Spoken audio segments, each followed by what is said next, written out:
தொடர்பில் இருக்கும் பொழுது அந்த ரெண்டில் இருக்கக்கூடிய கிரகம் கண்டிப்பாக யோகத்தை தான் செய்யும். 2ஆம் இடத்தில் இருக்கக்கூடிய கிரகம் யோகம் செய்யும். எப்படி செய்யும் என்றால் 2ஆம் இடத்தின் காரகங்களான நல்ல குடும்பத்தை கொடுக்கும், பணத்தை கொடுக்கும், ஜாதகருக்கு பேச்சாற்றலை கொடுக்கும், அதுபோல நல்ல பழக்க வழக்கங்களை ஏற்படுத்தி கொடுத்து ஆதிபத்திய ரீதியாக பலனை செய்யும். இதுதான் விதி. அப்ப 5, 9ஆம் அதிபதிகளுடைய தொடர்பில் இருக்கும் பொழுது கண்டிப்பா அந்த ஜாதகருக்கு 2இல் இருக்கக்கூடிய கிரகம் யோகம் செய்யுது. அது முழு அவயோகரா இருந்தாலும் இதுல 5, 9ஆம் அதிபதி ஸ்தான பலத்தோட பலனை பெறணும். ஸ்தான பலம் என்றால் என்னன்னா, ஒவ்வொரு முறையும் சொல்றோம், ஒரு கிரகம் ஆட்சி பெற்ற நிலை, உச்சம் பெற்ற நிலை, நீசபங்கம், பரிவர்த்தனை, வர்க்கோத்தமம், திக்பலம், இது போல மூலத்திரிகம் எல்லாம் அந்த ஸ்தான பலத்திலே வந்துடும்.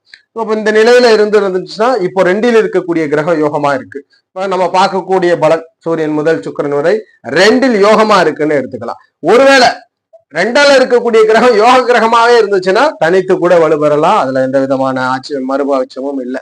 அதுபோல் பொதுவான விதியில 2இல் எந்த கிரகம் ஸ்தான பலத்தை பெற்றாலும் தாமதமா தான் குடும்பம் உருவாகும். இது மறுக்க முடியாத ஒரு விதி. 2ஆம் இடத்த அதிபதியோ 2இல் இருக்கக்கூடிய கிரகமோ ஆட்சி உச்சம், நீசபங்கம், பரிவர்த்தனை, வர்க்கோத்தமம் வலுவோடு இருக்கிறார் என்றால் காலதாமதமாக குடும்பம் உருவாகும்.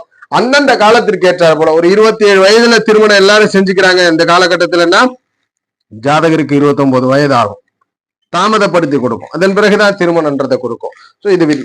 முதல்ல 2ஆம் இடத்துல சூரியன் இருக்கு.